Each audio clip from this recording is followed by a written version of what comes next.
updated stakeholders throughout the evening of the incident. We are releasing remaining body-worn camera footage from witness officers here this afternoon. We will release cruiser cam video either later today or early tomorrow morning. We continue to meet with faith leaders, community leaders, and the media to share everything we can without compromising the investigation, because we know how critical timely, full, transparent information is to the public right now. I invite Safety Director Pettis to come forward and share a few words.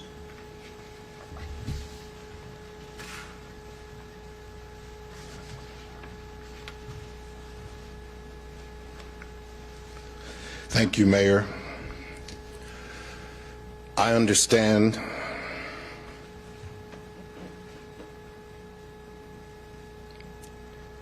the outrage and emotion around this incident. A teenage girl is dead. And she's dead at the hands of a police officer. Under any circumstances, that is a horrendous tragedy. But the video shows that there is more to this. It requires us to pause, take a close look at the sequence of events, and though it's not easy, wait for the facts as determined by an independent investigation. We have to ask ourselves, what information did the officer have? What did he see? How much time did he have to assess the situation? And what would have happened if he had taken no action at all? We don't yet have those answers. But these are some of the questions that are asked and addressed in disciplinary hearings that come before me.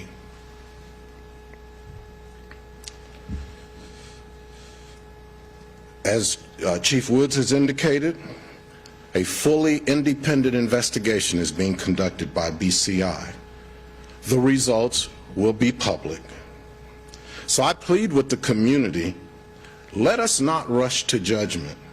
As I said last night, fast facts should not come at the cost of complete and accurate facts. The loved ones of Micaiah Bryant have my most sincere sympathies. And we as a community should wrap them in love, and we should allow the process to play out. Thank you.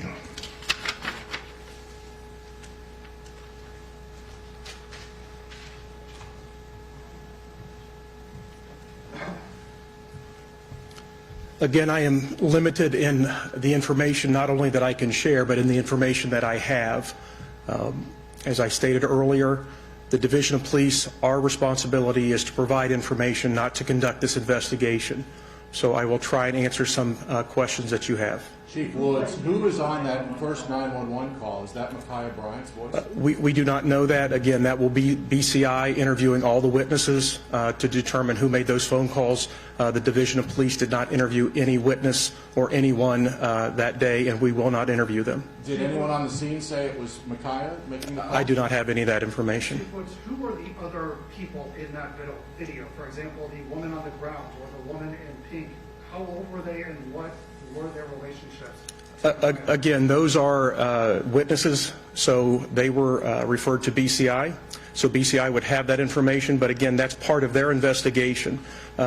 We don't come in. We did separate the witness. You saw that with the officer placing individuals in the back seats of cruisers. That was the extent of our involvement right then. We wanted to separate the witnesses, keep them available for BCI, but we do not interview them.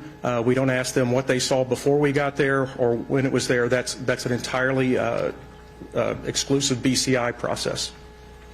I just have a question for you and then one for the mayor, if I may. This question has to do with policy more than it has to do with the investigation. Since it happened and people heard the mayor call for transparency and the body cameras to be released, One question specifically that has gone viral on social media is, to what degree should an officer opt to use a taser rather than his service weapon? Again, I'm asking you to respond to that based on policy, not specific to this investigation. Yeah, because I cannot respond specifically to this specific incident, but what I can say is when officers are faced with someone employing deadly force can be the response the officer gives. And at what point is it more prudent for said officer in a hypothetical scenario to use a taser versus the service weapon? Again, if there's not deadly force being perpetrated on someone else at that time, an officer may have the opportunity to have cover, distance, and time to use a taser. But if those things aren't present and there is an active assault going on in which someone could lose their life, the officer can use their firearm to protect that third person.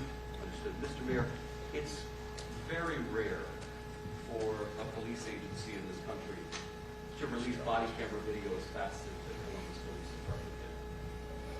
You pretty quickly after the shooting sent out a couple of tweets saying there is camera video and indicating you wanted it released. Did you face an uphill battle with anyone in pushing for that to try and get it released last night? No, I think we all knew as a city and as a community that there were a lot of things being said and shared out in the community that may or may not have been consistent with what we have seen with our own eyes here. And I think critically during a time of crisis, it's very important to be as transparent and responsive as possible. And so work closely with the director and the chief to make sure, and their teams, to make sure we got this footage out. Now you have everything that we have that has been processed, and we'll be sharing more in the hours, days, weeks ahead. That doesn't compromise the investigation, because it's critically important for us, for the public, to have the information that we have so we can be transparent as possible. Mayor, to follow up on that, whose call was it to release all that information? Why was it done? Was it done to calm emotions, and did it calm emotions, do you think? Well, you know, it was done because the public deserves to know what happens, and they needed to have this footage. The reason that I made body-worn cameras my top priority when I was running, and we invested so much during my first term, is to have this information, to have this transparency, to have this power given to the community. So it's no longer about an officer's word versus a resident's word or different neighbors' takes on things, but we have this footage, and we know that having this footage increases accountability on both sides of the camera. And this is also why we are upgrading our body-worn camera system this year in partnership with council to make sure that we have the next iteration and the best available technology and footage to share with the public as these things take shape. Mayor, first Yes, sir. Follow up on that. Now that we've seen how quickly this body camera footage can be released, is that going to be the standard for all officer-involved shootings moving forward, or is this a unique circumstance? I believe that it'll be, you know, something that we have to evaluate. My goal is to have as much information shared as quickly as possible.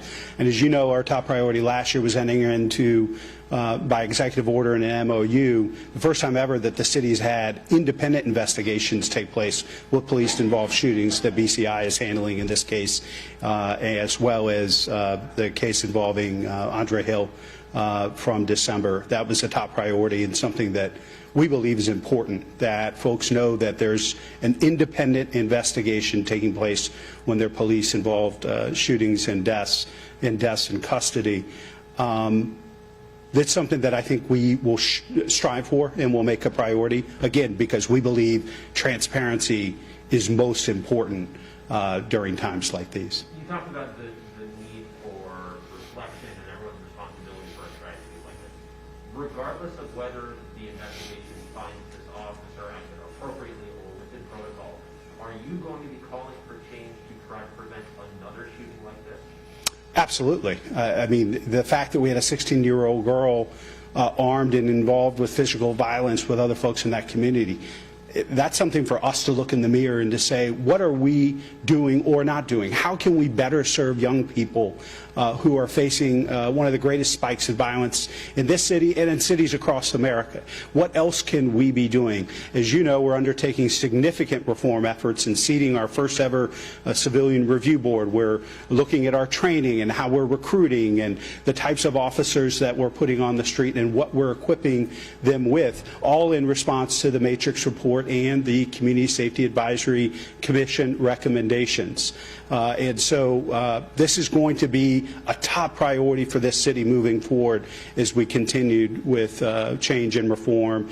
We're going to be hiring the first external chief of police in the city's history in the coming months, and we think that with other steps will help us deal with what the community is calling for. Chief Woods, you described how your policy allows an officer to discharge their firearm to prevent deadly harm. What do you train your officers about how many times they can discharge their weapon before stopping and reevaluating and determining if they need to keep discharging their weapon? Firearms training is you fire until the threat is over. So there were shots fired, but I can't assess what the officer is thinking. That'll be through his statement. But training is you fire to stop the threat. Chief, can I ask you about the gentleman who was also seen in the video? He was seen kicking the girl who was on the ground. Is CPD investigating that separately as a possible assault? Yeah, we will have to look at that, but first, before we can talk to that person or any other individual to look at any other crime that may have been committed during this, is that BCI, again, has to have that first opportunity to talk to everyone there. Once they give us information that those interviews have been completed and that it's okay, then we will step in and see if there are additional individuals that need to have charges filed. And Mayor, can I follow up on your previous statement? What do you think could have been done differently to prevent what happened last night? Well, obviously, we'll know a lot more once we have the independent investigation completed and the results back from that, which will be an exhaustive process that we have a great deal of confidence in, and the people have confidence that it will be an independent investigation. Certainly, what I was speaking to is this larger spike in violence that you and I have talked about a number of times over the past year and a half. And what we need to be doing as a community to prevent the type of violence before any officer arrived on the scene that was taking place in one of our neighborhoods. And it's going to require all of us to step up and do more to invest in our young people and make sure that they have positive, programmatic pathways to a brighter future. There's so many young people right now that are hopeless. They feel like they don't count, they don't matter, and there's no impact on their future. And they continue to see their friends shot and killed day after day, week after week, month after month. There is a hopelessness out there amongst young people, and that's something collectively as a community we're going to have to address. Mayor, you talked about this a little bit, but Council President Hardin also said this morning in his statement that guns cannot be the final answer for threats like this. What specifically did you see on that tape that makes you think that this may not have been appropriate, or in the alternative, that the officers did act appropriately given the circumstances as we see them unfolding? Well, obviously, the investigation will respond to that, and will answer that, both on the criminal side and the policy side for the Division of Police. I haven't seen the Council President's statement, so I'm not going to react to that. But I do believe that a lot of the other reforms and efforts that we're involved with, including the alternative crisis response and other things that we're investing in, will help. I don't know if any of those things would have, had a different outcome based on what we've seen in this footage, but we won't know completely until that independent investigation is finished. Chief, one of the big questions that has been asked primarily on social media, and it may seem like a silly question that, like, shouldn't people already know, but this is a legitimate question that a lot of people are asking, is can an officer shoot the leg? Can they shoot somewhere that would not result in a fatal wound, right? So a lot of people have said, couldn't he have just shot her in the leg so she dropped? Couldn't he have shot her in the arm, something like that? Right, Respond to those questions. one of the difficult things with that is when you're trying We don't train to shoot the leg because that's a small target. We train to shoot center mass, what is available to stop that threat. There was a threat going on, a deadly force threat that was going on, so the officer is trained to shoot center mass, the largest part of a body that is available to them. When you try to start shooting legs or arms, rounds miss, and then they continue on, and there are people behind that that could be in danger that are not committing anything. So we try and minimize any danger to anyone else if we have to use our firearm. Chief, is a 12-minute response time to report an attempted stabbing acceptable? It was not written up as an attempted stabbing. We received the information as a disturbance. There was, as you could hear from the 911 call, it was some confusing information. The dispatchers attempted to gain more information to help them decipher what was going on. The second call was very abbreviated. Once they saw a cruiser outside, no additional information was provided. So what we try and do with our dispatchers is ask those questions, get as much information that we possibly can so that officers traveling to a scene have all that information. In this instance, I think it was very chaotic. The phone call was very loud. There was a lot of screaming going on in the background. So all that information that we weren't able to get would have been beneficial. But as far as a 12-minute response time, I also don't know what was else going on in the city at that time. We have to prioritize. We only have so many resources. So if there were other priority calls for service going on at that time, we have to look at that, and then our cars available for that. The first caller did refer to trying to stab us. Yes. That's no cause for urgency? Again, cars were dispatched. We had the run written. Our cars available. I don't have that information if cars were available. We received the call. The call was written up. But do we have cars available to respond? That's a question I just don't have the answer to right now. Do we know the proximity of the first responding officer who fired the shot? Do we know how far he was? I do not. Chief, you said Those two girls were injured, the two that we see, the one who came to those down, and then the girl who right beside the court. Do we know anything about whether they were injured? I believe they were minor injuries. I don't have the extent of those injuries, though. Do you know if those were knife injuries? I don't have that information. Again, any injury or any information they would have provided would have gone to BCI, not to the Columbus Police. Chief, you said the first call came in at 4:32, is that correct? Yes. And the second call came in?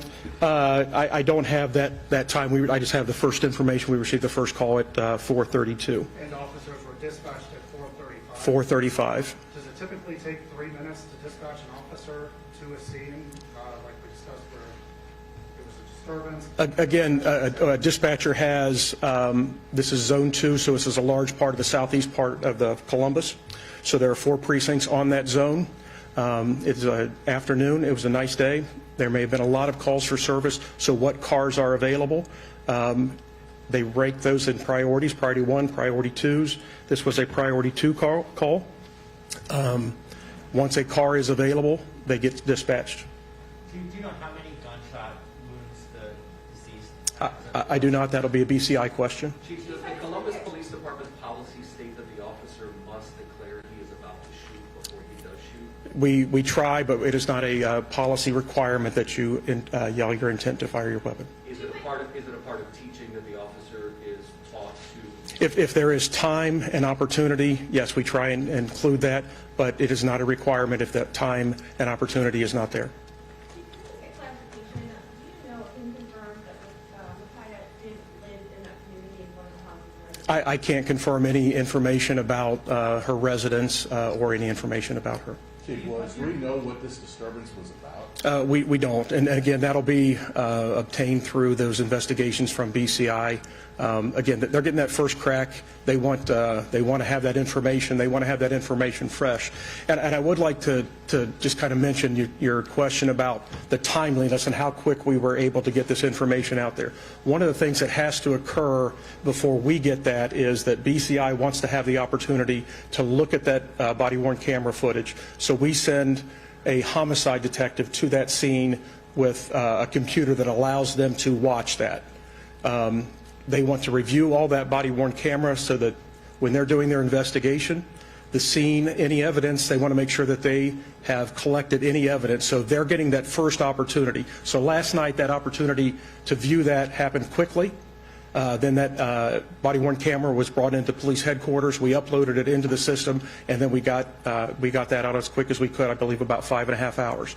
That's extremely fast, and I'm not going to say that we're going to be able to do that every time. If there are a lot more videos to watch, BCI has to go through each one of those videos to have a good understanding of what took place, who to interview, what the crime scene looks like. So it's time factor of making sure that they have that information before any of us do. BCI agents watched all that body-worn camera before it was ever brought to me. Chief, what's your takeaway watching that video? It's a tragedy. There's no other way to say it. It's a 16-year-old girl.